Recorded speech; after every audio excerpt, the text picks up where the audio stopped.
Marvel's The Avengers 5, titled Marvel Avengers Assemble in the United Kingdom and Ireland 1/6 and commonly referred to as simply The Avengers, is a 2012 American superhero film based on the Marvel Comics superhero team of the same name. Produced by Marvel Studios and distributed by Walt Disney Studios Motion Pictures. It is the sixth film in the Marvel Cinematic Universe, MCU. Written and directed by Joss Whedon, the film features an ensemble cast including Robert Downey Jr., Chris Evans, Mark Ruffalo, Chris Hemsworth, Scarlett Johansson, and Jeremy Renner as the Avengers, alongside Tom Hiddleston, Stellan Skarsgård, and Samuel L. Jackson. In the film, Nick Fury and the spy agency SHIELD recruit Tony Stark, Steve Rogers, Bruce Banner, Thor, Natasha Romanoff, and Clint Barton to form a team capable of stopping Thor's brother Loki from subjugating Earth. The film's development began when Marvel Studios received a loan from Merrill Lynch in April 2005. After the success of the film Iron Man in May 2008, Marvel announced that The Avengers would be released in July 2011 and would bring together Stark, Downey, Rogers, Evans, Thor, Hemsworth, and Banner, portrayed by Edward Norton in the 2008 film The Incredible Hulk, from Marvel's previous films. After the signing of Johansson as Romanoff in March 2009, Renner as Barton in June 2010, and Ruffalo to replace Norton as Banner in July 2010, the film was pushed back for a 2012 release. Whedon was hired in April 2010 and rewrote the original screenplay by Zach Penn. Production began in April 2011 in Albuquerque, New Mexico, before moving to Cleveland, Ohio, in August, and New York City in September. The film has more than 2,200 visual effects shots. The Avengers premiered at the El Capitan Theater in Los Angeles on April 11, 2012, and was released in the United States on May 4, as the final film in Phase 1 of the MCU. The film received praise for Whedon's direction and screenplay, visual effects, action sequences, acting, and musical score. It grossed over $1.5 billion worldwide, setting numerous box office records and becoming the third highest grossing film of all time at the time of its release and the highest grossing film of 2012. It was the first Marvel production to generate $1 billion in ticket sales. In 2017, The Avengers was featured as one of the 100 greatest films of all time in an Empire magazine poll. It received a nomination for Best Visual Effects at the 85th Academy Awards, among numerous other accolades. 3 sequels have been released: Avengers, Age of Ultron, 2015, Avengers, Infinity War, 2018, and Avengers, Endgame, 2019. Plot: the Asgardian Loki encounters the Other, the representative of an extraterrestrial race known as the Chitauri. In exchange for obtaining the Tesseract be a powerful energy source of unknown potential, the Other promises to provide Loki with an army to conquer Earth. Nick Fury, director of the covert agency SHIELD, arrives at a remote research facility where astrophysicist Dr. Eric Selvig is leading a team studying the Tesseract. It suddenly activates and opens a portal, allowing Loki to reach Earth. Loki steals the Tesseract and uses his scepter to enslave Selvig and other agents, including Clint Barton, to aid him. In response, Fury reactivates the Avengers Initiative. Agent Natasha Romanoff travels to Kolkata to recruit Dr. Bruce Banner so he can trace the Tesseract through its gamma radiation emissions. Fury approaches Steve Rogers to discuss his knowledge of the Tesseract, and Agent Phil Coulson visits Tony Stark so he can check Selvig's research. Loki is in Stuttgart, where Barton steals iridium needed to stabilize the Tesseract. This leads to a confrontation with Rogers, Stark, and Romanoff that ends with Loki's surrender. While Loki is being escorted to SHIELD, his adoptive brother Thor arrives and frees him, hoping to convince him to abandon his plan and return to Asgard. Stark and Rogers intervene, and Loki is imprisoned in S.H.I.E.L.D.'s flying base, the helicarrier. The Avengers disagree on how to approach Loki and become argumentative once they realize SHIELD plans to use the Tesseract to create weapons of mass destruction to use against extraterrestrial threats. During the argument, Loki's agents attack the helicarrier, and Banner transforms into the Hulk in the chaos. Stark and Rogers restart the damaged engine while Thor attempts to stop the Hulk's rampage. Romanoff subdues Barton, freeing him from Loki's control. Loki escapes after mortally wounding Coulson. Fury uses Coulson's subsequent death to motivate the Avengers to work together as a team. Loki uses the Tesseract and a generator Selvig built to open a portal above Stark Tower in New York City, allowing his Chitauri fleet to invade. Rogers, Stark, Romanoff, Barton, Thor, and the Hulk work together to protect New York from the Chitauri. The Hulk incapacitates Loki while Romanoff learns from Selvig, now freed from Loki's mind control, that Loki's scepter can shut down the generator. Fury's superiors from the World Security Council attempt to end the invasion by launching a nuclear missile at Midtown Manhattan. Stark intercepts the missile and flies it toward the Chitauri fleet through the wormhole. The missile destroys the Chitauri mothership and disables their forces on Earth. Stark becomes unconscious, and his suit loses power, leaving him free falling towards Earth. The Hulk manages to catch him and the Avengers resuscitate him, while Romanoff uses Loki's scepter to close the wormhole. In the aftermath, Thor transports an imprisoned Loki and the Tesseract to Asgard, where Loki will face justice for his crimes. In a mid-credits scene, the other confers with his master C about the failed attack on Earth. Cast. The cast of the Avengers alongside Joss Whedon and Kevin Feige at the 2010 San Diego Comic-Con. Robert Downey Jr. as Tony Stark/Iron Man. A self-described genius, billionaire, playboy, and philanthropist who wears an electromechanical suit of armor of his own invention. Downey was cast as part of his 4-picture deal with Marvel Studios, which included Iron Man 2, 2010, and The Avengers. 12. He initially suggested to Whedon that Stark should be the lead character, stating, "Well, I said, I need to be in the opening sequence. I don't know what you're thinking, but Tony needs to drive this thing." He was like, "Okay, let's try that." We tried it and it didn't work, because this is a different sort of thing, the story and the idea and the theme is the theme, and everybody is just an arm of the octopus. 13. Downey commented on the character's evolution, stating, "In Iron Man, which was an origin story, he was his own epiphany and redemption of sorts. Iron Man 2 is all about not being an island, dealing with legacy issues and making space for others. In the Avengers, he's throwing it down with the others." 14. Downey earned $50 million from the film, once box office bonuses and back-end compensation were factored in. 15. Chris Evans as Steve Rogers/Captain America. A World War II veteran who was enhanced to the peak of human physicality by an experimental serum and frozen in suspended animation before waking up in the modern world. Evans was cast as part of a deal to star in 3 Marvel films, including The Avengers. 16. Rogers is depicted as darker in The Avengers, with Evans stating, "It's just about him trying to come to terms with the modern world. You've got to imagine, it's enough of a shock to accept the fact that you're in a completely different time, but everybody you know is dead. Everybody you cared about. He was a soldier, obviously, everybody he went to battle with, all of his brothers in arms, they're all dead. He's just lonely.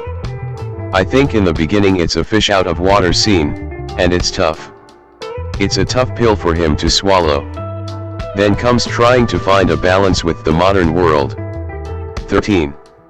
Evans also discussed the dynamic between Rogers and Tony Stark, saying, "I think there's certainly a dichotomy, this kind of friction between myself and Tony Stark, they're polar opposites. One guy is flash and spotlight and smooth, and the other guy is selfless and in the shadows and kind of quiet, and they have to get along. They explore that, and it's pretty fun." 17. Evans earned $2 to $3 million for the film. 15. Mark Ruffalo as Bruce Banner/Hulk. A genius scientist who, due to exposure to gamma radiation, transforms into a monster when enraged or agitated. Ruffalo, initially considered for the role in The Incredible Hulk, 2008, before Edward Norton took on the part. 18 was cast after negotiations between Marvel and Norton fell through. 19 Reflecting on replacing Norton, Ruffalo stated, "I'm a friend of Ed's, and yeah, that wasn't a great way for all that to go down. But the way I see it is that Ed has bequeathed this part to me. I look at it as my generation's Hamlet." Discussing the character, he explained, "He's a guy struggling with two sides of himself, the dark and the light, and everything he does in his life is filtered through issues of control. I grew up on the Bill Bixby TV series, which I thought was a really nuanced and real human way to look at the Hulk. I like that the part has those qualities." 20. Ruffalo described the Hulk's role on the team, stating, "He's like the teammate none of them are sure they want on their team. He's a loose cannon. It's like, just throw a grenade in the middle of the group and let's hope it turns out well." 21. This is the first production in which the actor playing Banner also plays the Hulk. Ruffalo expressed excitement about the prospect, saying, "I'm really excited. No one's ever played the Hulk exactly, they've always done CGI. They're going to do the Avatar stop motion capture. So I'll actually play the Hulk. That'll be fun." 22. The 3D model used to create the Hulk's body was based on Long Island bodybuilder and male stripper Steve Rahm, while Ruffalo's face served as the model for the Hulk's facial features. 23. To produce the Hulk's voice, Ruffalo's voice was combined with those of Lou Ferrigno and others. 24. However, Ruffalo provided the Hulk's soul-speaking line, "Puny God," himself. 25. Ruffalo earned $2 to $3 million for his role in the film. 15. Chris Hemsworth as Thor. The Crown Prince of Asgard, based on the Norse mythological deity of the same name. Hemsworth was cast as part of a multiple movie deal. 26. He had previously collaborated with Joss Whedon on The Cabin in the Woods, 2011. 27. Hemsworth maintained his physique from Thor, 2011, by consuming a high-protein diet consisting of chicken breasts, fish, steak, and eggs daily. When asked about the quantity, he humorously replied, "My body weight in protein pretty much." 28. Thor's motivation in the Avengers is described by Hemsworth as personal, as it involves his brother's disruptive actions. He explained, "It's much more of a personal one, in the sense that it's his brother that is stirring things up. Whereas everyone else, it's some bad guy who they've gotta take down. It's a different approach for me, or for Thor. He's constantly having to battle the greater good and what he should do versus it's his little brother there. I've been frustrated with my brothers at times, or family, but I'm the only one who is allowed to be angry at them. There's a bit of that." 13. Hemsworth earned $2 to $3 million for his role in the film. 15. Scarlett Johansson as Natasha Romanoff/Black Widow. A highly trained spy working for SHIELD. 29. Johansson discussed her character's relationship with Hawkeye, stating, "Our characters have a long history. They've fought together for a long time in a lot of battles in many different countries. We're the two members of this avenging group who are skilled warriors, we have no superpowers. Black Widow is definitely one of the team, though. She's not in the cast simply to be a romantic foil or eye candy. She's there to fight, so I never felt like I was the only girl. We all have our various skills and it feels equal." 14. Regarding her training for the role, Johansson mentioned, "Even though Iron Man 2 was one for them, I'd never done anything like that before. I'd never been physically driven in something, or a part of something so big. For the Avengers, I've spent so many months training with our stunt team, and fighting all the other actors, it's crazy. I do nothing but fight all the time." 30.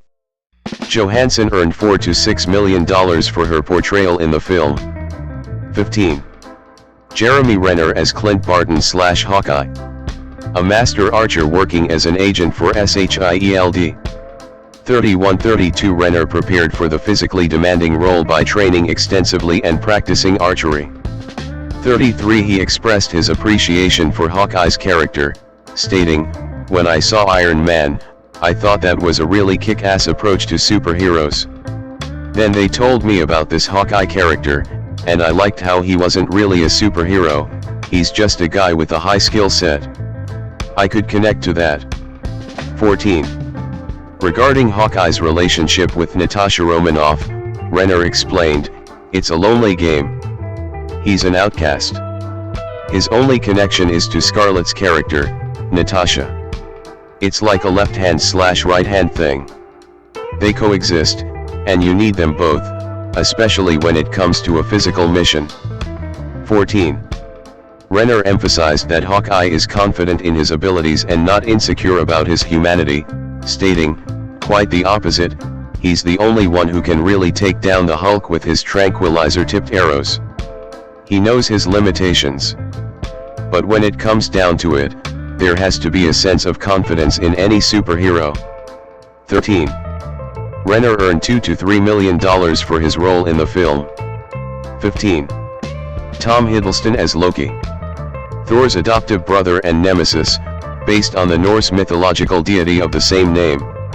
26 Hiddleston reflected on his character's evolution from the film Thor, stating, "I think the Loki we see in the Avengers is further advanced. You have to ask yourself the question, how pleasant an experience is it disappearing into a wormhole that has been created by some kind of super nuclear explosion of his own making? So I think by the time Loki shows up in the Avengers, he's seen a few things." 34. Regarding Loki's motivations, Hiddleston explained, "At the beginning of the Avengers, he comes to Earth to subjugate it, and his idea is to rule the human race as their king. And like all the delusional autocrats of human history, he thinks this is a great idea because if everyone is busy worshipping him, there will be no wars, so he will create some kind of world peace by ruling them as a tyrant. But he is also kind of deluded in the fact that he thinks unlimited power will give him self-respect, so I haven't let go of the fact that he is still motivated by this terrible jealousy and kind of spiritual desolation." 35.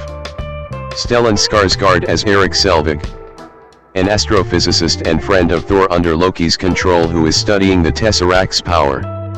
36-37 Skarsgård commented on Loki's control over Selvig, stating, "Well, with the scene we did in Thor, it was like Loki, one way or the other, entered Erik's mind. And in Avengers, you will see more clarity in how Loki is using Erik's mind." 37. Regarding his role, he added, "My character is of importance but the size of the role is not big." 37. Samuel L. Jackson as Nick Fury. The director of SHIELD, who was revealed in previous films to be coordinating the Avengers initiative. Jackson was brought to the project with a deal containing an option to play the character in up to 9 Marvel films. 38 Jackson expressed that he has a more significant role in the Avengers compared to previous films. "You don't have to wait until the end of the movie to see me."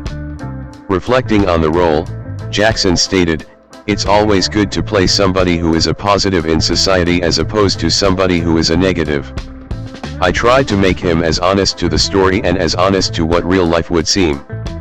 He likened the character to Ordell Robbie in Jackie Brown, describing him as a nice guy to hang out with. "You just don't want to cross him." 39 Jackson earned $4 to $6 million for the film. 15. Clark Gregg appears as Phil Coulson, a SHIELD agent overseeing many of the division's field operations. 40 Gregg was cast as part of a multi-picture deal with Marvel. 41 He noted that his role was expanded in the Avengers, expressing what Agent Coulson had become in terms of the import of this particular story, and how important his job is in bringing the Avengers together. It kind of felt a little surreal, like somebody was playing a prank and that wasn't the real script. But it wasn't, it was the real thing. I got to show up and do that stuff, and it felt like such an amazing payoff to what the journey had been and the fact I had been doing it for 5 years. 42. Greg said Whedon provided insight into his character's backstory, particularly about Coulson being a fan of Captain America. 42. Kobe Smulders appears as Maria Hill, a high-ranking SHIELD agent working closely with Nick Fury. 43. Smulders, initially considered by Whedon for his unproduced live-action Wonder Woman film, was selected from a short list of potential actresses including Morena Baccarin. Her deal integrated her into 9 films. 44-45. Regarding her preparation, Smulders said, "I hired this amazing Black Ops trainer to teach me how to hold a gun, take me to a shooting range, how to hit, how to hold myself, how to walk and basically how to look. I don't do a ton of fighting in the movie, which is why I wasn't offered a trainer, but I wanted to look like I had the ability to." 46.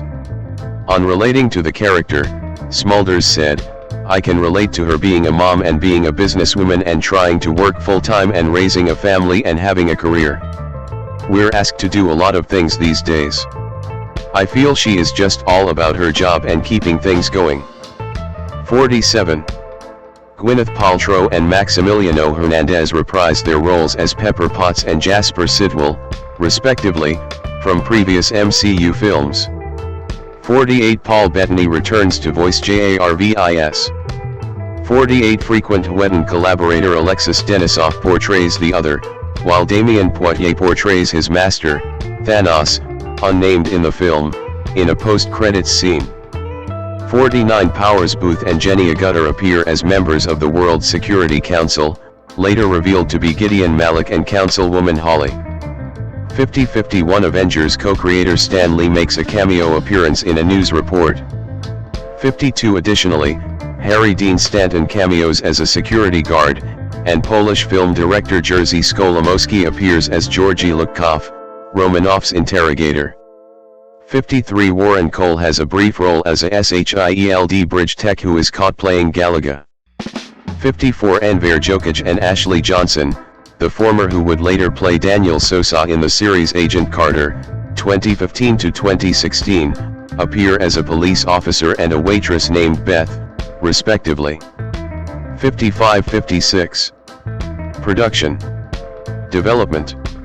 It goes back to the very first incarnation of the Avengers, it goes to the Ultimates, it goes to everything about it. It makes no sense, it's ridiculous. There's a Thunder God, there's a green ID giant rage monster, there's Captain America from the 40s, there's Tony Stark who definitely doesn't get along with anybody. Ultimately these people don't belong together and the whole movie is about finding yourself from community. And finding that you not only belong together but you need each other, very much. Obviously this will be expressed through punching but it will be the heart of the film. Joss Whedon, director of The Avengers, about the film. 57. Ideas for a film based on The Avengers began in 2003. 58. With Avi Arad, the CEO of Marvel Studios, first announcing plans to develop the film in April 2005, after Marvel Enterprises declared independence by allying with Merrill Lynch to produce a slate of films that would be distributed by Paramount Pictures. 59. Marvel discussed their plans in a brief presentation to Wall Street analysts. The studio's intention was to release individual films for the main characters to establish their identities and familiarize audiences with them before merging the characters together in a crossover film. 60. Screenwriter Zach Penn, who wrote The Incredible Hulk, became attached to the film in 2006. 58, and was hired by Marvel Studios to write the film in June 2007. 61. In the wake of the 2007 to 2008 Writers Guild of America strike, Marvel negotiated with the Writers Guild of America to ensure that it could create films based on its comic book counterparts, including Captain America, Ant-Man, and the Avengers. 62. After the successful release of Iron Man, 2008, in May, the company set a July 2011 release date for the Avengers. 63. In September 2008, Marvel Studios reached an agreement with Paramount, an extension of a previous partnership which gave the company distribution rights for 5 future Marvel films. 64. Casting began in October 2008 with Downey's signing.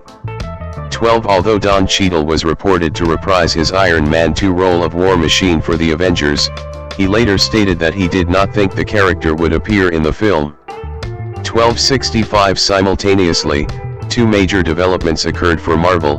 Jon Favreau was brought in as an executive producer for the film 12, and the company signed a long-term lease with Raleigh Studios to produce three other big-budget films: Iron Man 2, Thor, and Captain America, the First Avenger, 2011, at their Manhattan Beach, California complex. 66. In February 2009, Samuel L. Jackson signed a 9-picture deal with Marvel Entertainment to play Nick Fury in Iron Man 2 and other films. 38. In September 2009, Edward Norton, who played Bruce Banner in The Incredible Hulk, stated he was open to returning in the film. 67. The next month, executive producer Jon Favreau stated he would not direct the film but would definitely have input and a say. Favreau also expressed concerns, stating, "It's going to be hard, because I was so involved in creating the world of Iron Man, and Iron Man is very much a tech-based hero, and then with Avengers, you're going to be introducing some supernatural aspects because of Thor. Mixing the two of those works very well in the comic books, but it's going to take a lot of thoughtfulness to make that all work and not blow the reality that we've created." 68. In March 2009, Scarlett Johansson replaced Emily Blunt in portraying Natasha Romanoff in Iron Man 2, a deal that subsequently attached her to the Avengers. 29. The following day, Marvel announced that the film's release date had been pushed back to May 4, 2012, almost a full year later. 69. Chris Hemsworth and Tom Hiddleston joined the film's cast in June, returning as Thor and Loki, respectively. 26. In July 2009, Penn discussed the crossover process, stating, "My job is to kind of shuttle between the different movies and make sure that finally we're mimicking that comic book structure where all of these movies are connected. There's just a board that tracks here's where everything that happens in this movie overlaps with that movie. I'm pushing them to do as many animatics as possible to animate the movie, to draw boards so that we're all working off the same visual ideas. But the exigencies of production take first priority." 70. Initially, Penn attempted to reduce Thor's role in the script due to doubts about the character's ability to succeed on film. However, he changed his mind once Hemsworth was cast as Thor. 71. Although the film always intended to use Loki as its villain, Penn noted that early discussions had considered using Red Skull. 72.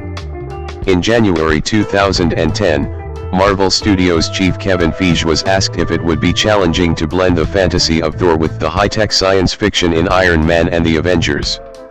"No," he said, "because we're doing the Jack Kirby/Stan Lee/Walt Simonson/J. Michael Straczynski Thor. We're not doing the blow the dust off of the old Norse book in your library Thor.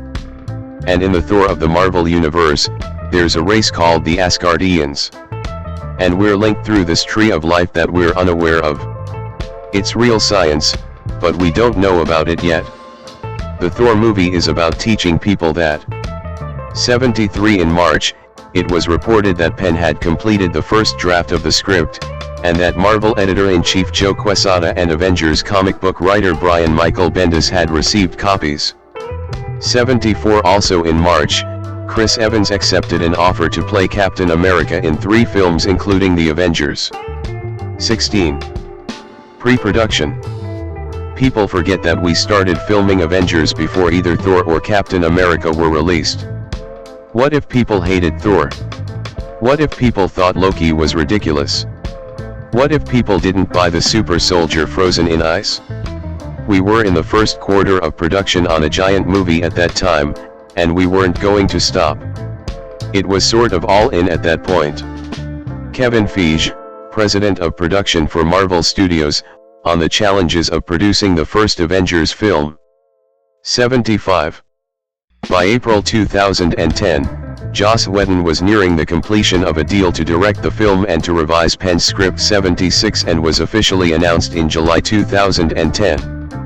77. Regarding the hiring, Arad stated, "My personal opinion is that Joss will do a fantastic job. He loves these characters and is a fantastic writer, it's part of his life, so you know he is going to protect it. I expect someone like him is going to make the script even better."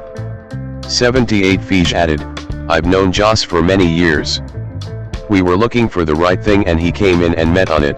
We want Ed to find a director that's on the verge of doing something great, as we think Joss is." 79. Whedon stated at the 2010 San Diego Comic-Con that what drew him to the film is that he loves how these people shouldn't be in the same room, let alone on the same team, and that is the definition of family. 80. When Whedon received Penn's draft, he told Feige he felt the studio did not have anything and they should pretend this draft never happened. 81. Part of Whedon's issue was the lack of character connections in Penn's draft, which necessitated Whedon to begin at square one. 58. Whedon went on to write a 5-page treatment of his plan for the film and created the tagline "Avengers, some assembly required," riffing on the Avengers Assemble slogan from the comic books. Marvel quickly began working to sign Whedon to write and direct, only stipulating that he include the Avengers against Loki, a battle among the heroes in the middle, a battle against the villains at the end, and that he get the film done for its May 2012 release. 81. The script went through a lot of insane iterations of what might be, according to Whedon. There was a point when it was not certain Johansson would star in the film, so he wrote a huge bunch of pages starring the Wasp, 58, and wanted Zooey Deschanel to play the character. 82. He also was worried that one British character actor, Hiddleston, was not enough to take on Earth's mightiest heroes, and that we'd feel like we were rooting for the overdog. So I wrote a huge draft with Ezekiel Stana, Obadiah Stana's son, in it. Once all of the actors were locked in place, the movie stayed on mission. Whedon noted that the characters used do not have the same issue, unlike the X-Men. He felt these guys just don't belong together before realizing their interactions could be like the Dirty Dozen, 1967. Whedon also referenced Doctor Strangelove, 1964, The Abyss, 1989, His Girl Friday, 1940, and Black Hawk Down, 2001. Whedon would ultimately share final screenplay credit with Penn, though Whedon noted he fought for sole credit and was very upset about it. Penn felt the two could have collaborated more, but that was not his choice. He wanted to do it his way, and I respect that. 58. Joss Whedon at the 2010 San Diego Comic-Con. The casting process continued throughout much of 2010, with the additions of Jeremy Renner 31, Mark Ruffalo 19, and Clark Gregg 40. Ruffalo replaced Edward Norton, whom Marvel declined to bring back. 83. We have made the decision to not bring Ed Norton back to portray the title role of Bruce Banner in the Avengers, stated Feige. Our decision is definitely not one based on monetary factors, but instead rooted in the need for an actor who embodies the creativity and collaborative spirit of our other talented cast members. The Avengers demands players who thrive working as part of an ensemble, as evidenced by Robert, Chris H., Chrissy, Samuel, Scarlett, and all of our talented casts. We are looking to announce a name actor who fulfills these requirements, and is passionate about the iconic role in the coming weeks. 84. In response, Norton's agent Brian Swardstrom decried Feige's statement, calling it purposefully misleading and an inappropriate attempt to paint our client in a negative light. 85. In October 2014, Norton claimed it was his own decision never to play Hulk again because he wanted more diversity with his career and did not want to be associated with only one character. 86. In August 2010, it was reported that Paramount Pictures and Marvel Studios were planning to start shooting in February. 87. In October 2010, Grumman Studios in Bethpage, New York 88 and the Steiner Studios in Brooklyn, New York City, were announced as filming locations. 89. With set construction slated to begin in November 88, but as Whedon later explained, originally we were supposed to be in Los Angeles, then for a short period we were supposed to be in New York, and then somehow we ended up in Albuquerque. 5. Also that October, Walt Disney Studios agreed to pay Paramount at least $115 million for the worldwide distribution rights to Iron Man 3, 2013, and the Avengers. 90. The deal also allowed Paramount to continue to collect the 8% box office fee it would have earned for distributing the film and a marquee credit placement of the company's production logo on marketing materials and the film's opening titles. As a result, the on-screen production credit reads Marvel Studios' presence in association with Paramount Pictures, though the film is solely owned, distributed, financed, and marketed by Disney. Paramount's Epix retained pay TV rights. 7. In December 2010, Governor of New Mexico Bill Richardson and Marvel Studios co-president Luis D. Esposito announced that the Avengers would primarily film in Albuquerque, New Mexico, with principal photography scheduled for April through September 2011. Parts of the film were also slated to be shot in Michigan 91, but plans to film in Detroit were scrapped after Governor Rick Snyder proposed a budget that would eliminate a film tax incentive. 92. 3 months later, in March, Governor of Ohio John Kasich announced during Mayor Frank G. Jackson's State of the City address that the Avengers would also film in Cleveland. 93. Concept illustrator and designer of Iron Man's Mark 7 armor, Phil Saunders, stated that Joss Whedon was looking for something that had the cool factor of the suitcase suit from Iron Man 2, while still being a fully armored, heavy-duty suit that could take on an army in the final battle. To achieve this, Saunders combined ideas proposed in Iron Man 2 with some concepts abandoned in the first Iron Man film, creating a modular suit featuring large ammo packets on the arms and a backpack. 94. Additionally, the Science and Entertainment Exchange provided science consultation for the film. 95. Casting reached its final stages the following year. In February 2011, Kobe Smulders was cast in the role of Maria Hill 45 after participating in screen tests conducted by Marvel for the role of a key SHIELD member, whom Samuel L. Jackson described as Nick Fury's sidekick. Morena Baccarin, Jessica Lucas, and Mary Elizabeth Winstead were also considered for the role. 44. Over the successive months, the film's cast expanded to include Stellan Skarsgård 36, Paul Bettany 96, and Gwyneth Paltrow. 97. Paltrow was cast at Downey's insistence. Prior to this, Whedon had not intended the film to include supporting characters from the heroes' individual films, commenting, "You need to separate the characters from their support systems in order to create the isolation you need for a team." 98. Filming. Part of the Avengers film set on East 9th Street in Cleveland, Ohio. Part of the Avengers film set on Park Avenue in New York City. Principal photography began on April 25, 2011, at Albuquerque Studios in Albuquerque, New Mexico 9991 with the working title group Hug. 100. In June 2011, stuntman Jeremy Fitzgerald sustained a head injury while attempting a stunt involving a 30-foot fall from a building after being struck by an arrow. Despite the injury, Fitzgerald recovered and resumed work on set, as confirmed by a Marvel spokesperson to TMZ. 101. Second unit filming occurred in the Butler area, about an hour outside Pittsburgh, Pennsylvania, the following month.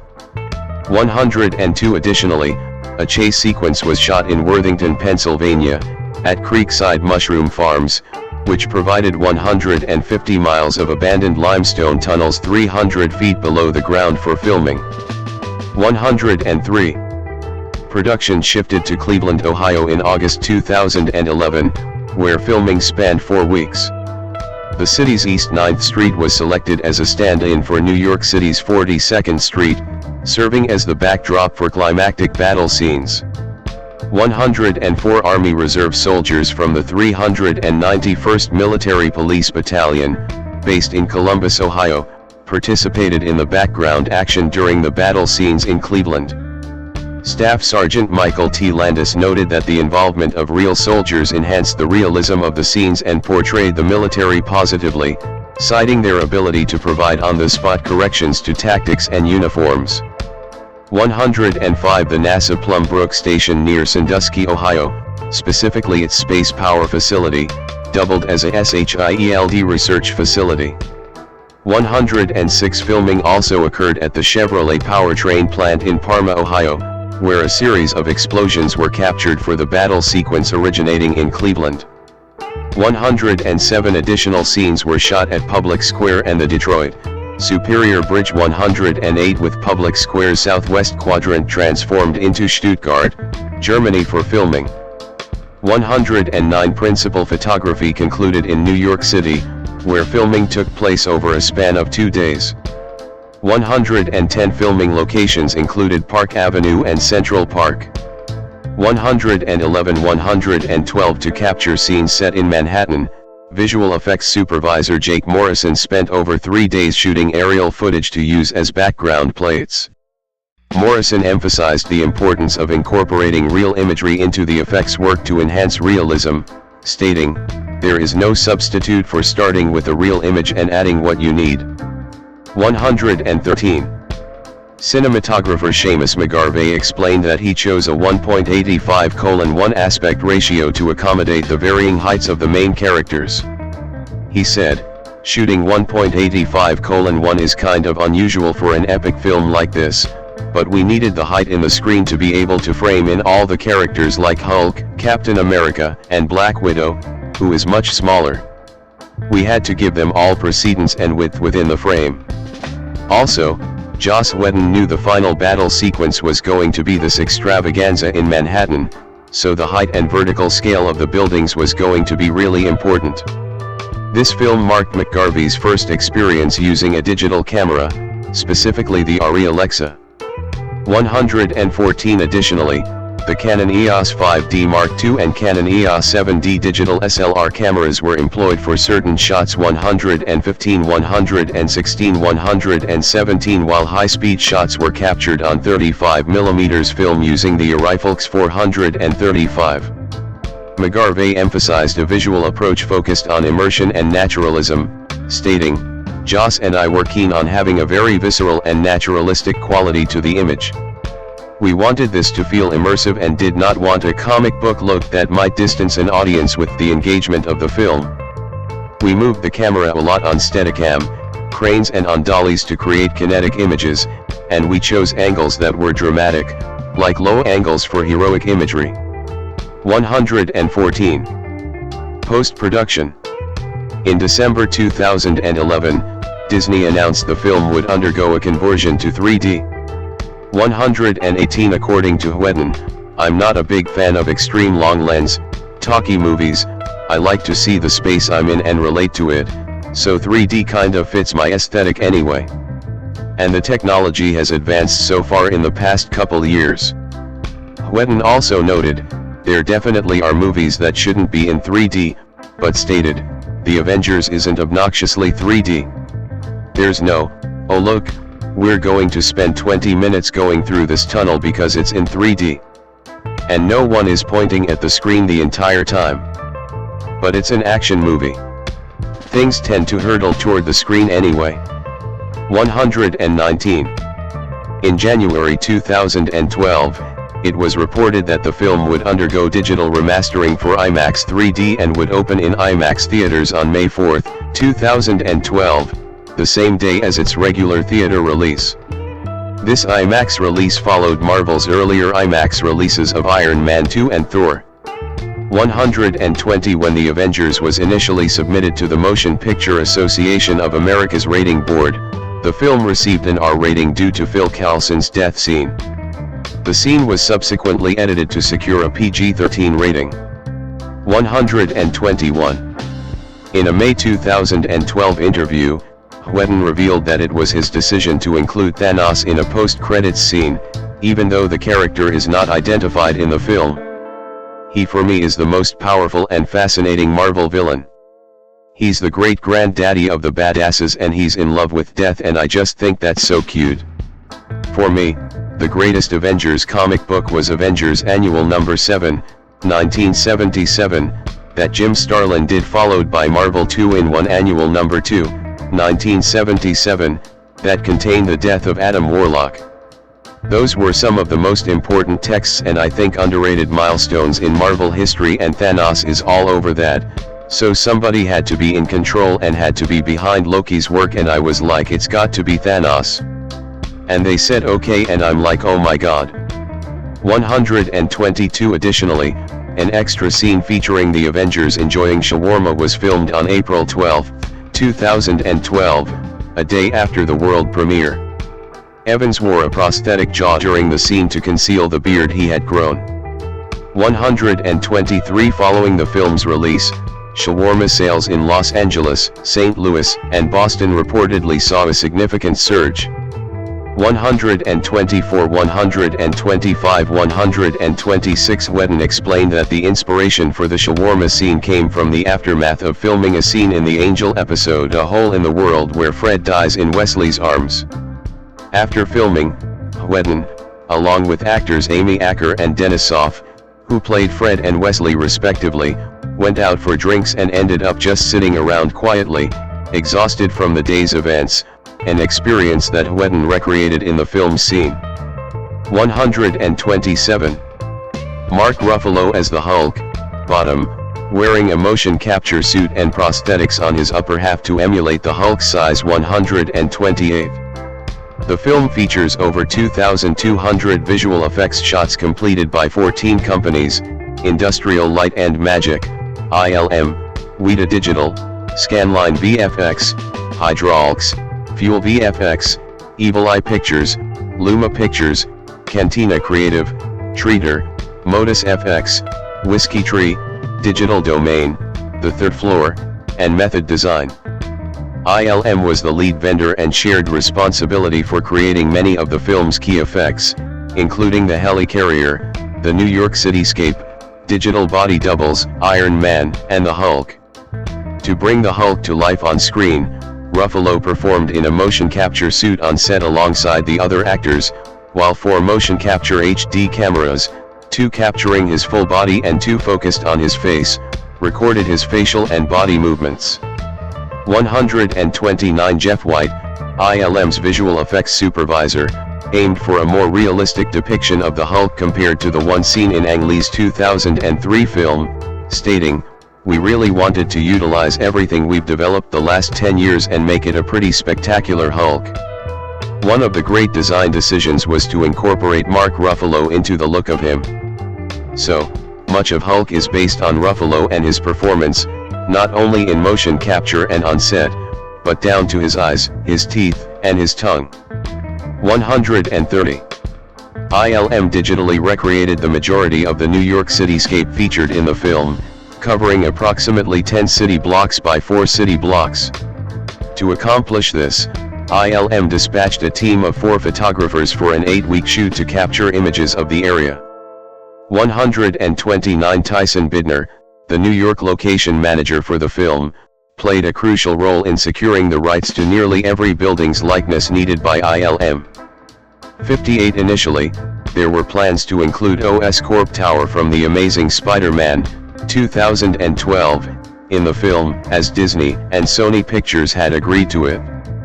However, this idea was abandoned because much of the skyline had already been finalized. 131 Weta Digital assumed responsibility for animating Iron Man during the Forest duel, taking over from ILM. Guy Williams, Weta's visual effects supervisor, explained, "We shared assets back and forth with ILM, but our pipelines are unique and it's hard for other assets to plug into it.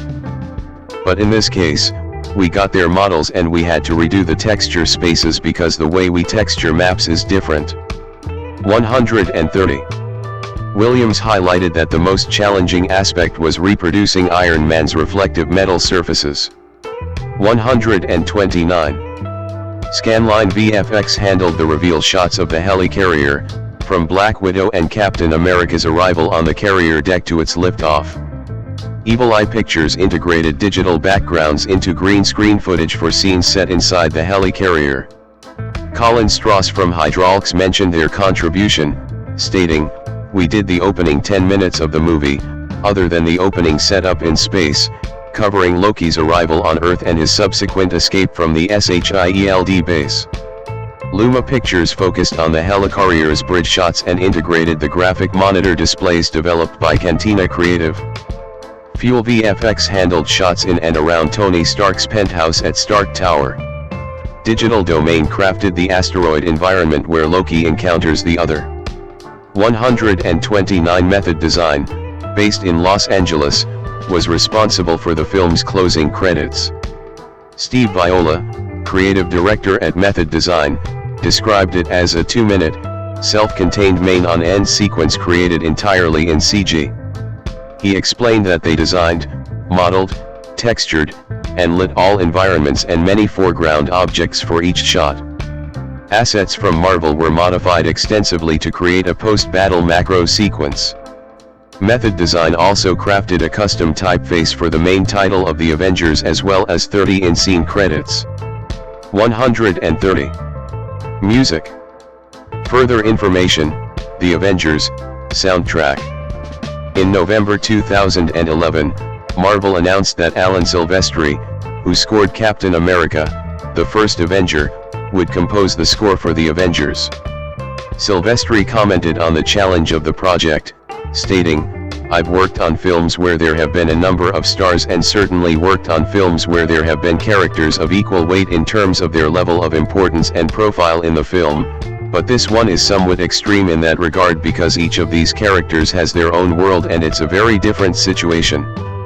It's very challenging to look for a way to give everyone the weight and consideration they need, but at the same time the film is really about the coming together of these characters, which implies that there is this entity called the Avengers which really has to be representative of all of them together." 132. Silvestri collaborated with the London Symphony Orchestra at Abbey Road Studios in London, England to develop the score.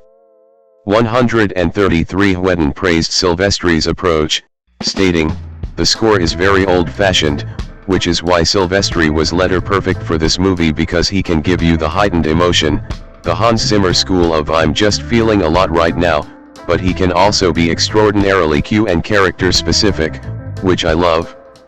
133.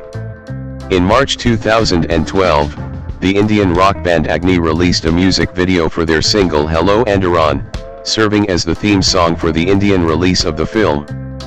134. Hollywood Records released the soundtrack concept album inspired by the film, titled Avengers Assemble, on May 1, 2012, coinciding with the release of the score. 135. Marketing. Trailers. The film was promoted at the 2010 San Diego Comic-Con, featuring a teaser trailer narrated by Samuel L. Jackson followed by an introduction of the cast. 40. In June 2011, Marvel Studios announced that it would not hold a panel at the 2011 San Diego Comic-Con, as studio executives felt unprepared to meet their own past achievements and fan expectations with filming still in production. 136. Subsequently, in July 2011, a teaser trailer intended as the post-credits scene of Captain America, the first Avenger briefly leaked online. Entertainment Weekly speculated that it originated from a preview screening, describing the footage as shaky, fuzzy, flickering, and obviously filmed on a cell phone. 137. Chris Evans, Tom Hiddleston, Kobe Smulders, and Clark Gregg promoting the film at the 2011 New York Comic-Con. In August 2011, Walt Disney Pictures, Pixar Animation Studios, and Marvel Studios presented a look at Walt Disney Studios' upcoming film slate, which included The Avengers, at the D23 Expo in Anaheim, California. The presentation featured footage from the film and appearances by the cast members. 138. Later in August, Disney dismissed Marvel's Executive Vice President of Worldwide Marketing, Vice President of Worldwide Marketing, and Manager of Worldwide Marketing to bring their functions in-house. 139. In October 2011, Marvel Studios held a presentation at the New York Comic-Con featuring new footage and a panel discussion including producer Kevin Feige and several cast members. 140. The first full-length trailer was also released in October. Comic Book Resources noted, The 2-minute teaser handily establishes the movie's premise and is heavy on the assembling, but fans are also treated to plenty of action, as well glimpses sick of Iron Man's new armor and, best of all, the new take on the Incredible Hulk. Naturally, Robert Downey Jr.'s Tony Stark gets the best lines. 141 However, The Hollywood Reporter called it awesome. Or it would be if we hadn't seen all of this before and expected every single thing that we saw in the trailer.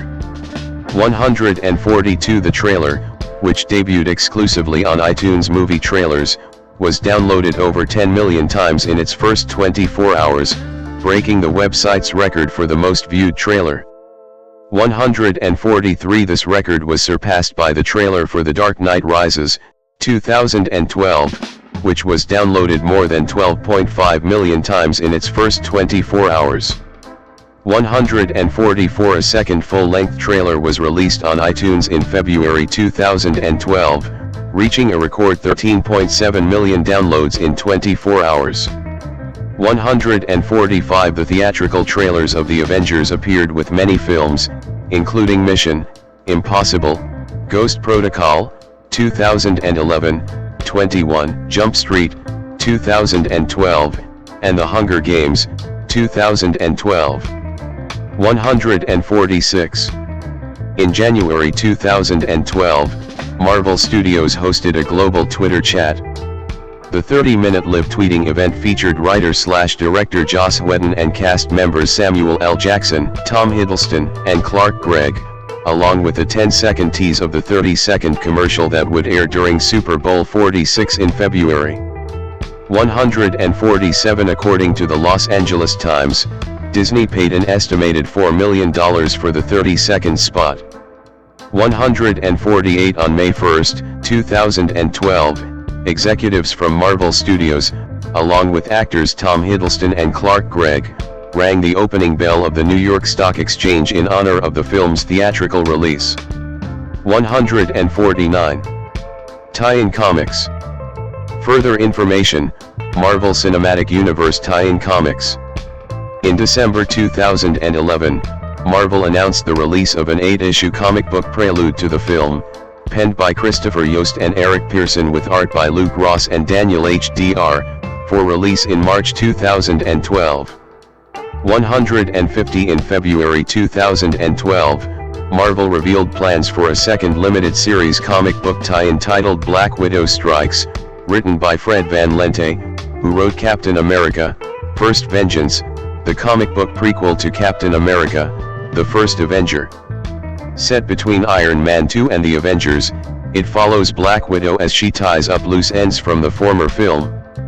151 Additionally, the title Avengers Assemble debuted in March 2012, written by Brian Michael Bendis with art by Mark Bagley, featuring the same Avengers lineup as the film in a battle against a new incarnation of the supervillain Team Zodiac.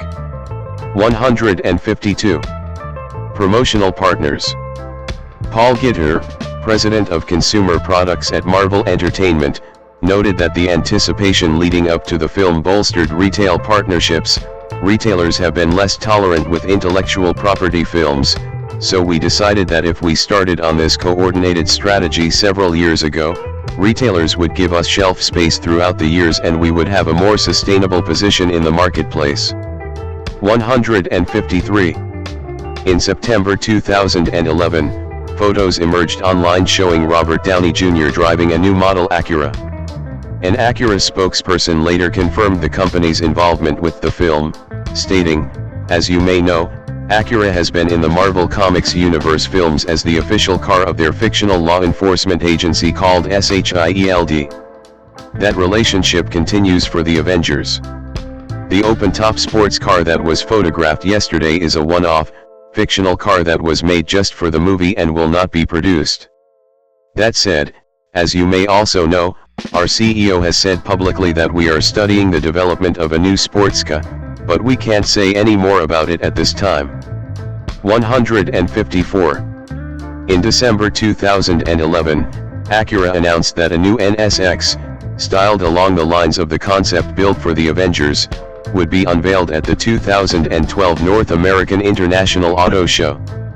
155 Additionally, a series of 10 SHIELD SUVs, based on the Acura MDX with modifications by Cinema Vehicle Services, were also created for the film. 156. In February 2012, Marvel announced a partnership with fragrance company JADS to promote the Avengers with character-based fragrances.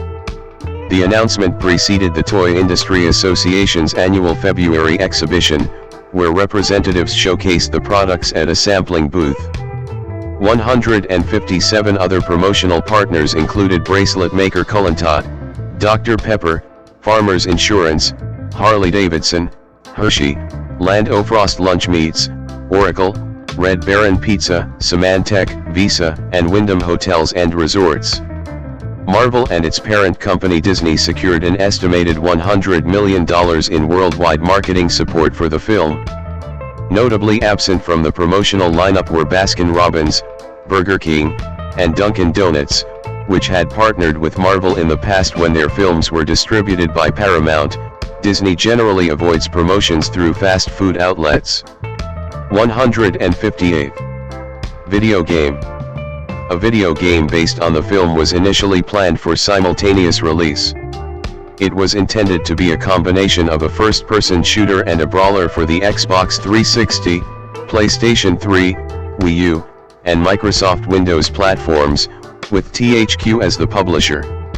The console versions were to be developed by THQ Studio Australia, while Blue Tongue Entertainment was tasked with creating the PC version. However, after THQ shut down both studios, the game was ultimately cancelled. 159 Consequently, the intellectual property rights for an Avengers video game reverted to Marvel, which stated that it was exploring potential publishing and licensing opportunities. 160 A mobile game published by Gameloft was released in May 2012. 161. In May 2012, a collaboration between Ubisoft and Marvel Entertainment was revealed, unveiling their joint project, a motion-controlled game titled Marvel Avengers: Battle for Earth designed for the Wii U and Xbox 360 Kinect. Inspired by the Secret Invasion storyline, the game showcases 20 different characters. 162 Additionally, Marvel announced the development of a 4-chapter mobile game titled Avengers Initiative, with each chapter dedicated to exploring the adventures of Hulk, Captain America, Thor, and Iron Man. 163. Release. Theatrical. Fans gather outside Hollywood's El Capitan Theater for the world premiere of the film. In February 2012, Disney announced a title change for the film in the United Kingdom to avoid confusion with the British TV series of the same name and its 1998 film adaptation. This caused uncertainty over the film's actual title. Empire magazine reported that the film would be titled Marvel Avengers Assemble 164, while The Hollywood Reporter said that it would be called simply Avengers Assemble. 165 Marvel's UK website referred to it as Marvel's Avengers Assemble 166, though David Cox of The Guardian, in arguing that it was one of the worst film titles ever, considered this a production notes error. 167 The British Board of Film Classification and the Irish Film Classification Office listed it as Marvel Avengers Assemble. 16 Frank Loves in Film Festival Traveler.com noted the discrepancy, observing that the film is formally titled Marvel's The Avengers on screen, despite the absence of an apostrophe on posters. 5 Feige explained the UK title's additional word, emphasizing the thorough decision-making process involved. 168. The film's world premiere took place on April 11, 2012, at Hollywood's El Capitan Theater. 169 It closed the 11th annual Tribeca Film Festival with a screening on April 28. 174 The 2012 U.S. Labor Day weekend, the film received an expanded one-week theatrical push, increasing the number of theaters from 123 to 1,700. 171 The Avengers was the last film released in Phase 1 of the MCU. 172. Home media. The film was released by Walt Disney Studios Home Entertainment 173-174 on Blu-ray disc, Blu-ray 3D, DVD, and digital download on September 25 in the United States and as early as August 29 in various international markets. 175-176 Feige mentioned that the Blu-ray version features a new Marvel one-shot titled Item 47, 2012, along with a number of deleted scenes and a few storylines that fell by the wayside during the editing process. These include a few more scenes with the SHIELD agent Maria Hill, played by Kobe Smulders, and some slightly different versions of Maria Hill and Nick Fury's interaction with the World Security Council. 177. The film was also collected in a 10-disc box set titled Marvel Cinematic Universe, Phase 1, Avengers Assembled, which includes all of the Phase 1 films in the Marvel Cinematic Universe. 178. This box set was released on April 2, 2013. 179. 180. Walt Disney Studios Home Entertainment subsequently released the film on Ultra HD Blu-ray on August 14, 2018. 181. Some fans have criticized the UK DVD and Blu-ray release for omitting Joss Whedon's audio commentary and altering the scene involving Phil Coulson's death from the film's theatrical version. 182. Disney's UK division stated that the less graphic depiction of Agent Coulson's confrontation with Loki occurred because EACH country has its own compliance issues relative to depictions of violence. Unfortunately, another region's elements were inadvertently used to create the UK in-home release. 182. Upon its first week of release on home media in the US, the film topped the Nielsen Video Scan First Alert chart, which tracks overall disc sales, as well as the dedicated Blu-ray disc sales chart. It garnered 72% of unit sales from Blu-ray, setting a record for a new release in which both the DVD and Blu-ray formats were released simultaneously. 174. In July 2024, a Lakota language dub of the film became available on Disney+. Downey, Evans, Hemsworth, Ruffalo, Johansson, and Renner reprised their roles to re-record their lines, with the project spearheaded by Ruffalo. Ruffalo had a previous relationship with the Lakota people and was looking to help further the Lakota's efforts to help revitalize their language. 183. Reception. Box office. The Avengers grossed $623.4 million in the United States and Canada, and $895.5 million in other territories, for a worldwide total of $1.519 billion, for making it the third highest grossing film of all time. 184. The highest grossing film of 2012, the highest grossing comic book adaptation, the highest grossing superhero film, and the highest grossing film ever released by Walt Disney Studios, at the time of its release. 185. The film's worldwide opening of $392.5 million ranked as the fourth largest. 186. The Avengers also became the fifth film distributed by Disney and the 12th film overall to earn more than $1 billion. It reached this milestone in 19 days, matching the record previously set by Avatar, 2009, and Harry Potter and the Deathly Hallows, Part 2, 2011.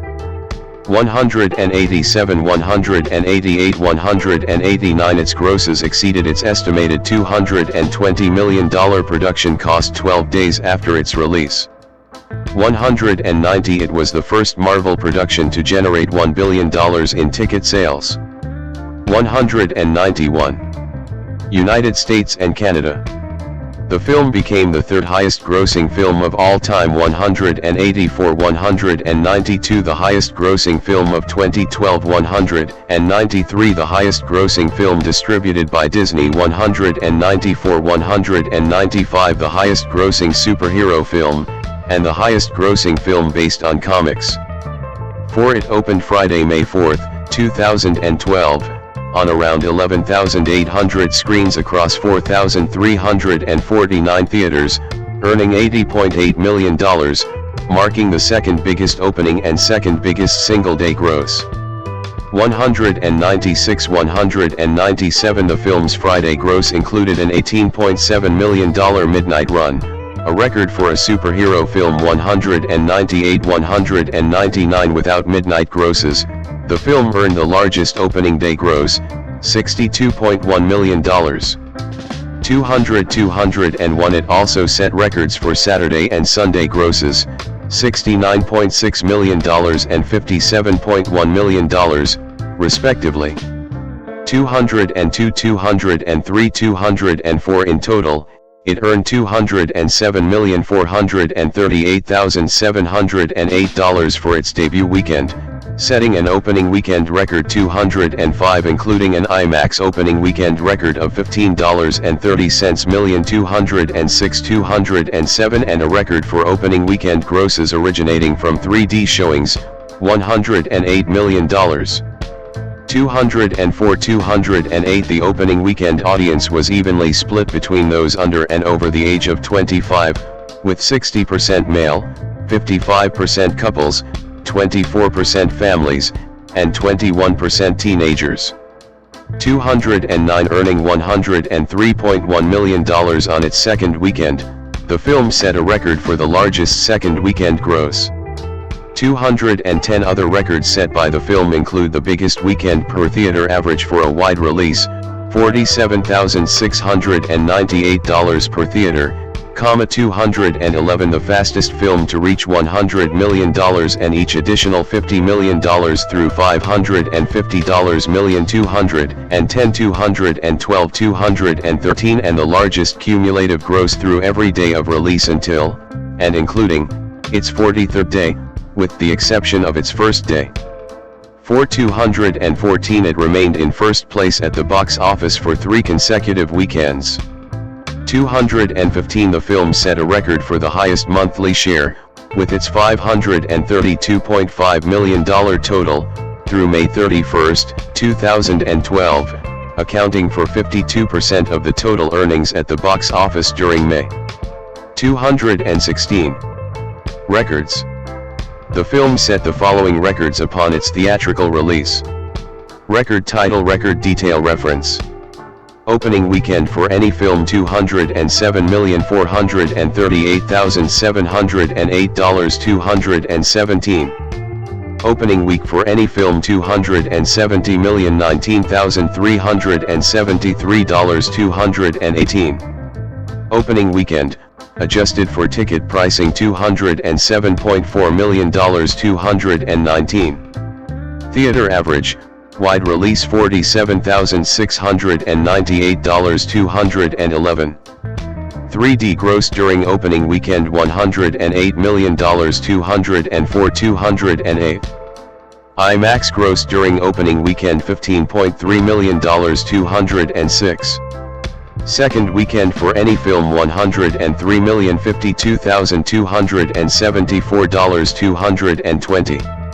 Monthly share of domestic earnings May 2012, 52%. 216.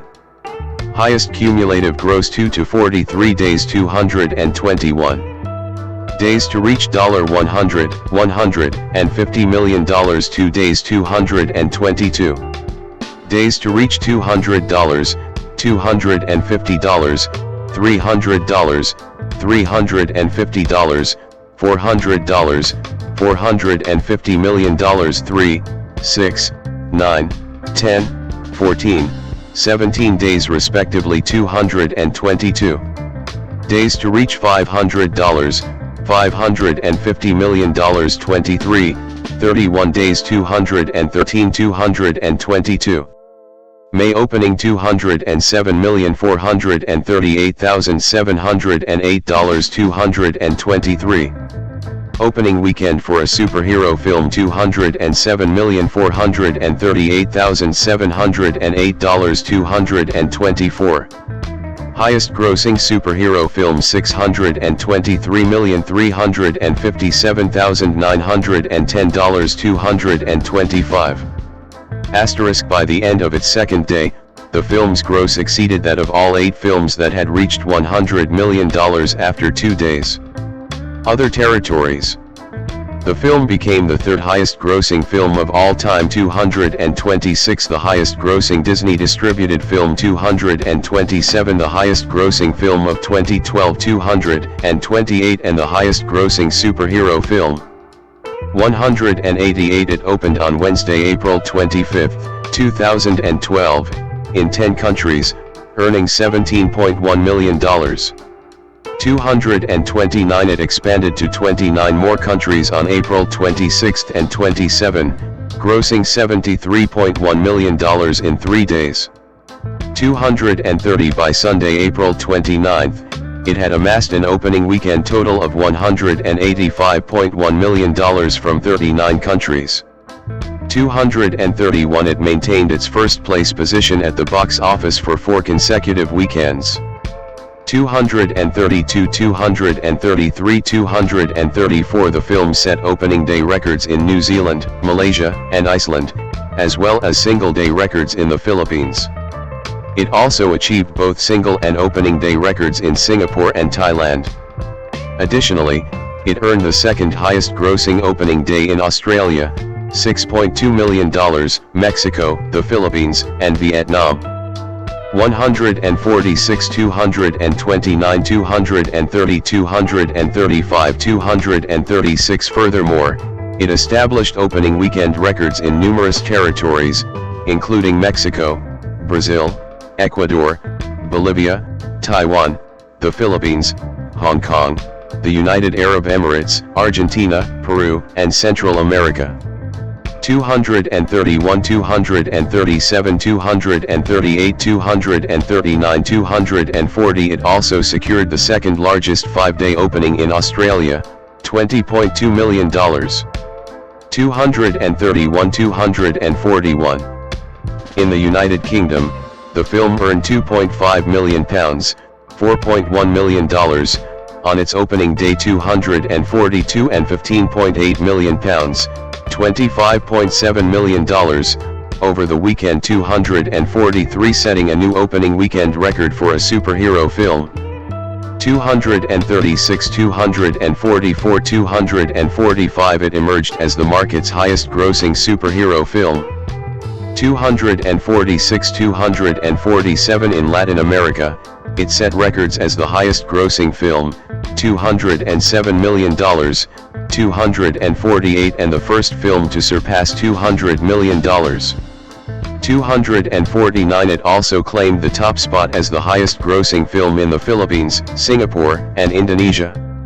250, 251. As of February 2021, the film's leading international markets were China, $83 million, United Kingdom, $80.5 million, Brazil, $63.9 million, Mexico, $61.7 million, and Australia, $54.5 million.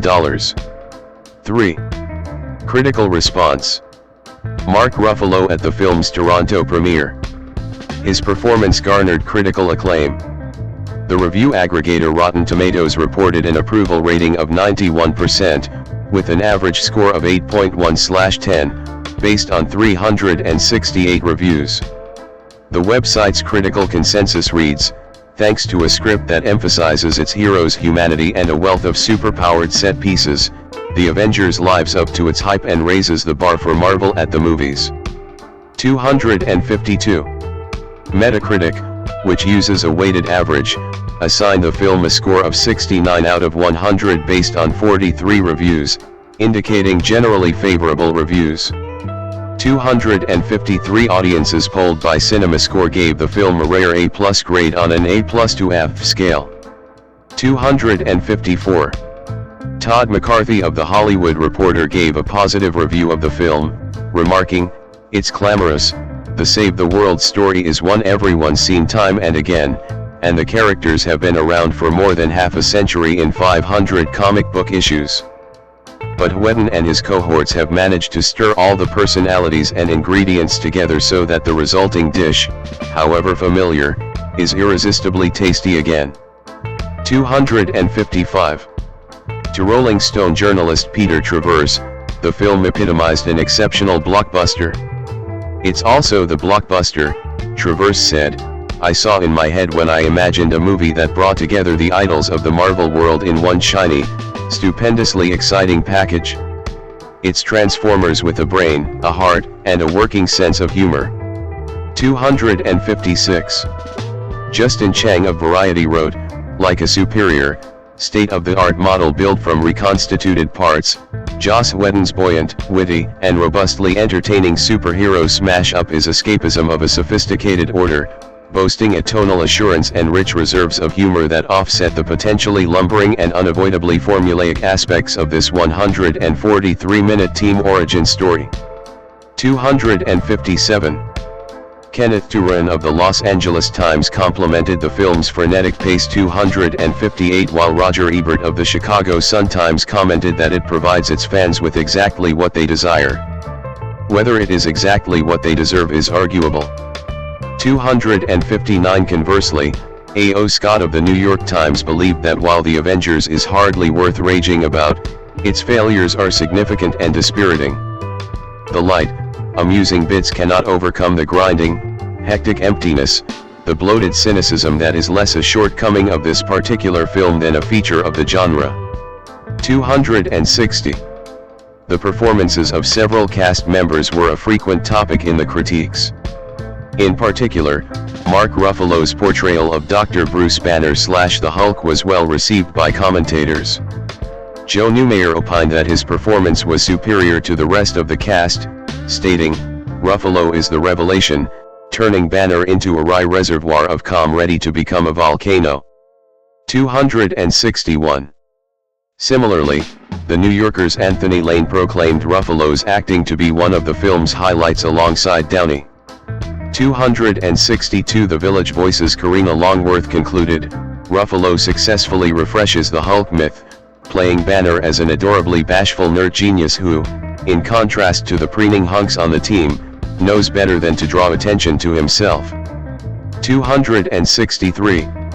Traverse asserted that the actor resonated a scruffy warmth and humor vibe. 256. While Turan felt that he surpassed predecessors Edward Norton and Eric Bana in playing the character. 258. Owen Gleiberman of Entertainment Weekly wrote that the smartest thing the filmmakers did was to get Mark Ruffalo to play Bruce Banner as a man so sensitive that he's at war, every moment, with himself. The film finally solves the Hulk problem. He's a lot more fun in small doses. 264. Referring to Downey, Joe Morgenstein of the Wall Street Journal, despite complimenting Downey's performance, favored his work in Iron Man over his acting in The Avengers. His Iron Man is certainly a team player, but Mr. Downey comes to the party with two insuperable superpowers, a character of established sophistication, the industrialist/inventor Tony Stark, a sharp-tongued man of the world, and his own Quicksilver presence that finds its finest expression in self-irony. 265. Newmayer praised Evans, stating that he accurately conveyed his character's internal conflicts. 261. Commentators appreciated the character development and dialogue. Associated Press reviewer Christy Lemire wrote that the script sparkles as brightly as the special effects. These people may be wearing ridiculous costumes, but they're well fleshed out underneath. 266. Scott suggested that certain parts of the film exuded a charm reminiscent of the Western film Rio Bravo, 1959. 260. Longworth felt that while Whedon's script delved into the backstory of the characters, the film did not explore it in a substantive way. 263. Accolades. Main article, list of accolades received by The Avengers, 2012 film. At the 85th Academy Awards, The Avengers received a nomination for Best Visual Effects. 267. The film's other nominations include 2 Annie Awards, winning 1, 268 a British Academy Film Award 269 and 3 Critics' Choice Movie Awards. 271 in 2017, it was featured as one of the 100 greatest films of all time in Empire magazine's poll of the 100 greatest movies. 272. Sequels. Main articles, Avengers, Age of Ultron, Avengers, Infinity War, and Avengers, Endgame. Further information, list of Marvel Cinematic Universe films. Avengers, Age of Ultron 273 was written and directed by Whedon 274 and released on May 1, 2015. 275 The film features much of the original cast, alongside new additions including Elizabeth Olsen as Scarlet Witch, Aaron Taylor Johnson as Quicksilver, Paul Bettany as Vision, and James Spader as Ultron. 276 Avengers, Infinity War and Avengers, Endgame were directed by Anthony and Joe Russo, with a script by Christopher Marcus and Stephen McFeely. 277 278 279 Infinity War was released on April 27, 2018. 280 followed by Endgame on April 26, 2019. 279 The ensemble cast for both films includes returning actors from previous MCU entries, as well as new characters from other films in the franchise. Robert John Downey Jr., born April 4, 1965, is an American actor. His films as a leading actor have grossed over $14.3 billion worldwide, making him one of the highest-grossing actors of all time. Downey was the highest-paid actor in the world annually from 2013 to 2015. Known for his versatility across roles, he is the recipient of various accolades, including an Academy Award, a Daytime Emmy Award, 3 Golden Globe Awards, and 2 British Academy Film Awards. At age 5, Downey made his acting debut in his father Robert Downey Sr.'s film Pound, 1970.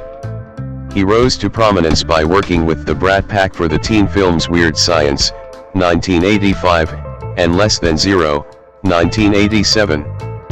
His portrayal of Charlie Chaplin in the biopic Chaplin, 1992, earned him the BAFTA Award for Best Actor and an Academy Award nomination. After spending less than a year at a treatment facility on drug charges, Downey joined the television series Ally McBeal in 2000, earning a Golden Globe for his performance. Dismissed from the show in 2001 following further drug-related arrests, he entered a court-ordered rehabilitation program and has remained sober since 2003. After Mel Gibson paid his insurance bond, Downey made his film comeback with The Singing Detective, 2003. He gained global recognition for starring as Iron Man in 10 Marvel Cinematic Universe films, from Iron Man, 2008, to Avengers, Endgame, 2019. Downey starred as the titular detective in Sherlock Holmes, 2009, which earned him a Golden Globe. His portrayal of bureaucrat Louis Strauss in Christopher Nolan's Oppenheimer, 2023, won him the Academy Award, Golden Globe, and BAFTA Award for Best Supporting Actor. In 2024, he was nominated for a Primetime Emmy Award for the miniseries The Sympathizer and made his Broadway debut in the title role of Ayad Actors McNeil. Time named Downey one of the 100 most influential people in the world in 2008, and Forbes featured him on the Celebrity 100 in 2013 and 2014. He has pursued music, releasing the jazz pop album The Futurist, 2004, which charted on the US Billboard 200. Divorced from singer Deborah Falconer, Downey has been married to film producer Susan Levin since 2005. They co-founded the production company Team Downey.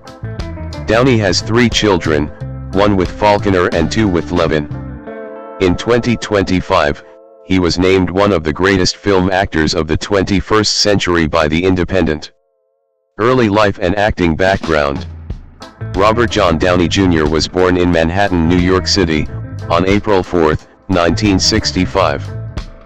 His father, Robert Downey Sr., Annie Elias, was a filmmaker with Lithuanian Jewish and Irish ancestry. 3 His mother, Elsie Ann, née Ford, was an actress who appeared in Downey Sr.'s films and had Scottish, German, and Swiss ancestry. 3 Downey's sister, Allison, is 2 years older than him. 6. Due to his father's film projects, Downey moved frequently during his childhood, living in places such as Woodstock, New York, London, England, New Mexico, California, Connecticut, and Greenwich Village in New York City. 7-8 From a young age, Downey was exposed to drugs, his father struggled with addiction, and his mother battled alcoholism. 7-9 His father introduced him to marijuana at either age 6-10 or 8-11. Downey Sr. later expressed regret for doing so. 12 Downey mentioned that using drugs with his father created an emotional connection between them, explaining that, "When my dad and I used drugs together, it was his way of showing love for me in the only manner he knew." 13-14 During his childhood, he appeared in small roles in his father's films. He made his acting debut at the age of 5, portraying a sick puppy in the absurdist comedy film Pound, 1970, and at 7, he appeared in the Western film Greaser's Palace, 1972. 15 At ages 11 and 12, he attended Staghetto Manor, a summer acting camp in upstate New York. 16. In school, Downey was a hyperactive child who tried to be cool, often teased by the older boys but popular with the girls. 16 His parents divorced when he was 12, afterward, he lived with his mother in a 5th-floor apartment in New York City. 17-18 While his sister stayed with their father, who later took her to a boarding school. 18 He attended Lincoln Junior High School for 8th grade and then Santa Monica High School for 9th and 10th grades, but dropped out in 1982. 19 At age 17, Downey relocated to his hometown to pursue acting full-time. 20 Working several jobs such as clearing tables at a Central Falls restaurant, working in a shoe store, and performing as living art at the nightclub area to support himself during auditions. 21-22 During this period, he also appeared in local theater and off-Broadway productions. 23. Career 1983 to 1995, early work and critical acclaim. Downey made his stage debut in 1983 with a 3-week run in Alms for the Middle Class at the Jiva Theater Center. 24 He then appeared in the short-lived off-Broadway musical American Passion at the Joyce Theater, produced by Norman Lear. 25 Downey's first credited film role was in Baby It's You, 1983, though most of his scenes were cut. 26 In his early film roles, he frequently portrayed misfit characters. 27 And his portrayals of punk-like figures in several 1980s coming-of-age films led to his occasional association with the Brat Pack. 28 In the drama film Firstborn, 1984, he played a supporting role as the teenage friend of the protagonist. 27 Downey then traveled to Los Angeles to film Tough Turf, 1985, in which he played James Spader's sidekick and a punk drummer. 26 Later that year, his role as a bully in John Hughes's Weird Science, 1985, marked his breakthrough. 29 Downey starred as a radical socialist in the Alan Metter comedy film Back to School, 1987. 27. A 25-year-old Downey dressed in a dark blazer and colorful shirt, being interviewed with a microphone. Downey at the premiere of Air America in 1990. In 1985, Downey joined the new, younger cast of Saturday Night Live, securing the audition with help from his Weird Science co-star and friend Anthony Michael Hall. 26 After a season of poor ratings and criticism of the cast's comedic ability, he and most of the new members were dismissed. 2030 Downey's first leading role came in The Pickup Artist, 1987, which faced criticism for being sexually irresponsible because of its portrayal of promiscuous sex during a period of heightened AIDS awareness. 31-32 He earned critical acclaim for his role as a drug-addicted rich boy whose life rapidly spirals out of control in the drama film Less Than Zero, 1987, the film adaptation of Bret Easton Ellis's 1985 novel. 33-34-35 Critic Roger Ebert called his performance so real, so subtle, and so observant that it's scary. 36 And Janet Maslin, in the New York Times, deemed it desperately moving. 35 Downey said that the role felt like the ghost of Christmas future for him, as his drug habit led him to become an exaggeration of the character in real life. 37. Shortly after completing Less Than Zero, Downey entered rehab for the first time, beginning a decade-long cycle of interventions and treatment stints that culminated in his 1996 arrest. 38 He starred alongside Kiefer Sutherland and Winona Ryder in the teen drama film 1969, 1988. 31 The film saw mixed reception. 39 Though his performance garnered good reviews from writers at Variety and Deseret News. 41 Downey went on to star in the films Chances Are, 1989, with Sybil Shepherd and Ryan O'Neal, Air America, 1990, with Mel Gibson, and Soap Dish, 1991, with Sally Field, Kevin Kline, Kathy Moriarty, and Whoopi Goldberg. Each saw varying critical success. 42 43 44 Downey trained extensively to prepare for his portrayal of comic actor and filmmaker Charlie Chaplin in the biopic Chaplin, 1992, learning to play the violin and tennis left-handed, and working with a coach to replicate Chaplin's accent and mannerisms. 45 Although the film was a box office bomb. 46 Downey's performance received critical acclaim. 47 It earned him the BAFTA Award for Best Actor, as well as Academy Award and Golden Globe Award nominations. 48 Oh come on, that's too much. You're going too far, Robert, you're ruining my movie. Forget the dumb dick idea. This isn't some slapstick bullshit. Oliver Stone recalled shouting at Downey during the filming of Natural Born Killers, 1994, 49.